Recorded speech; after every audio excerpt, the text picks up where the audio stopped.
नमस्ते दोस्तों, आप सब कैसे हो? आशा करती हूँ आप सब लोग बहुत अच्छे होंगे। मैं एक सोहर सुनाने जा रही हूँ आप लोगों को। जैसे लगेगा कमेंट करके ज़रूर बताइएगा। बहुत ही दर्द भरा सोहर है।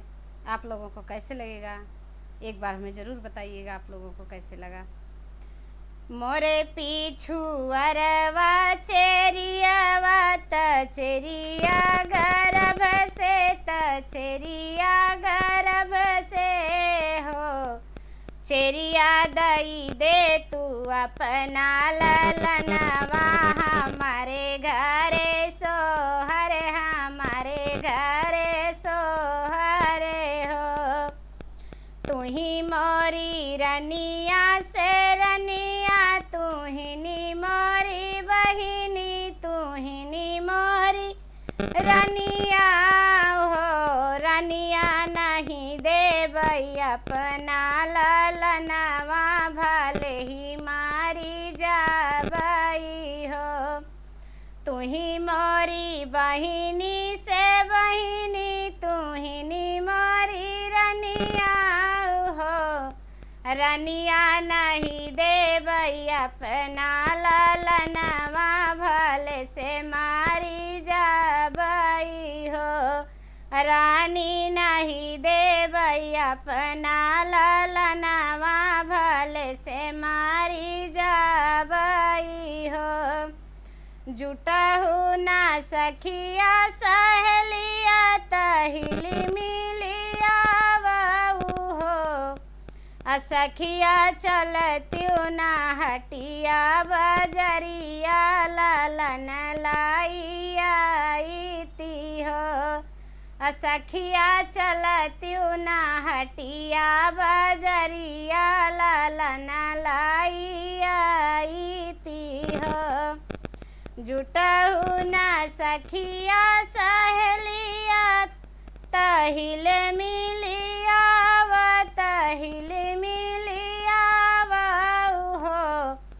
असखिया चलत्यु ना हटिया बजरिया ललन लाइया ललन लाइया ती हो सोनवा त मिली है उधरवा त तिल बेवहरवा त तिल बेवहरवाई हो रानी को खिया कई कवन उधरवा जवोई विधि देई है जवोई विधि देई है हो सखिया को खीरानी सखीरानी को खिया कई कवना उधरवा जेवोई विधि देवई जेवोई विधि देवाई हो इतनी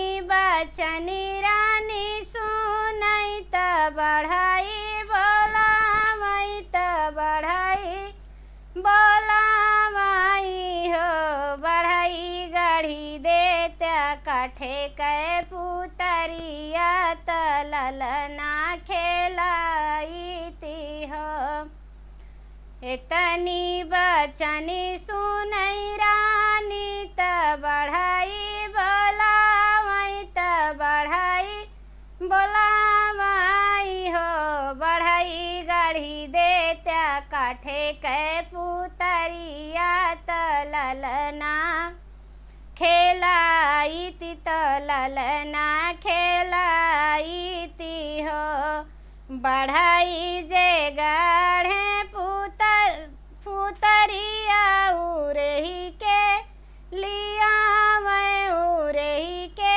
लिया माई हो रानी लैना ले तू अपनी पुतरिया हमें कुछ देती हमें कुछ देती हो बढ़ाई जे पुतरी उरे हैं उरे ही के लिया मई उरे ही के लिया माई हो रानी लैना ले तू अपनी पुतरिया हमें कुछ देती हमें कुछ देती हो। अचरा में ली पुतरिया त पलना सुतावई त पलना सुतावाई हो। पुतरी एक ब्यारी रोई के सुनौतियु बाझिनी नमवा छूटत हो। पुतरी एक बेरी रोई के देखौतियु बाझिनी नमवा छूटत हो। अचरा मली पुतरिया त पलना सोवावई त पलना सोवावाई हो। पुतरी एक बारी रोई के सुनौतियु बाझिनी नमवा छूटै बाझिनी नमवा छूटत हो। राम कई गढ़ेली जहोई तरोई के सुनौतियु त बोली के देखौतियु हो। मैया हम त गढ़ेला बढ़ैया त कैसे के रोई त कैसे के रोई हो। राम कई गढ़ली जहोती तरोई के सुनौतियु त हंसी के देखौतियु हो। मैया हम कत गढ़ेला बढ़ैया त कैसे के रोई तरोई के सुनाई हो।